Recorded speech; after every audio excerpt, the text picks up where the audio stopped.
He was found guilty for his crimes, and this morning the state put to death Paul Ezra Rhoades. Good evening, I'm Matt Davenport. Thanks for watching. In accordance with Idaho law, convicted Eastern Idaho murderer Paul Ezra Rhoades was killed by lethal injection this morning. Our Todd Blackington was at the state prison in Boise and has the latest. The building behind me is the Idaho Maximum Security Institution. This is where the F block is, which was where Paul Ezra Rhoades was executed. It was supposed to take place at 8 o'clock this morning, but it did not go without some delays. Today, we carry out the execution order we received on October 19th, 2011. This was the statement the director of the Idaho Department of Corrections made about 2 hours before Rhoades was supposed to be executed. At the governor's orders, the director and his staff tried to take every precaution to make sure they did their job adequately. I've been surprised at the magnitude of the issue. But because of a last-minute legal move, that execution was delayed. An attorney from Mountain Home who had never represented Rhoades filed paperwork at 3 in the morning in Idaho's 4th District Court.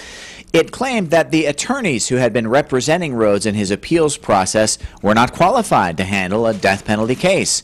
Idaho Attorney General Lawrence Wasden said his office was ready and equipped to handle any challenge that came up. As a completely unexpected motion filed by someone who we did not have any previous knowledge of his interaction with or representation of Mr. Rhoades.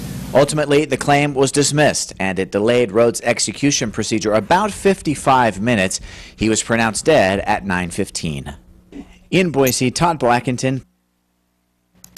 Now, before the execution team administered the chemicals, Rhoades had a chance to make a last statement. This is what he said. To Bert Mickelbacher, I'm sorry for the part I played in your wife's death. For Haddon and Baldwin, you still have to keep looking. I can't help you. I'm sorry for your family. I can't help you. I played a part in the Mickelbacher death. I can't help you guys. I'm sorry. Rhoades then said goodbye to his mother and told the warden that he forgave them for what was about to happen. The Department of Corrections was prepared to handle demonstrators for today's execution. By 7 this morning, about 50 people had gathered on the side that is against the death penalty.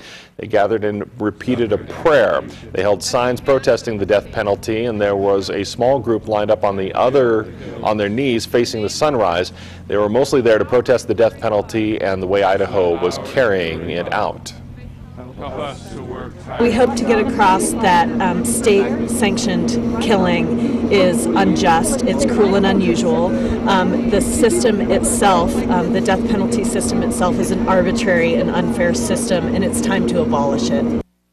There was also an area for people in support of the death penalty. No one really showed up. This woman spent a lot of time in eastern Idaho and was associated with the Mickelbachers. She said she wasn't taking a stance on the death penalty, but there was what was there to support the Mickelbachers. Now tonight at 6, we'll look more at what the witnesses said and what reaction some of the witnesses representing the families had on the execution.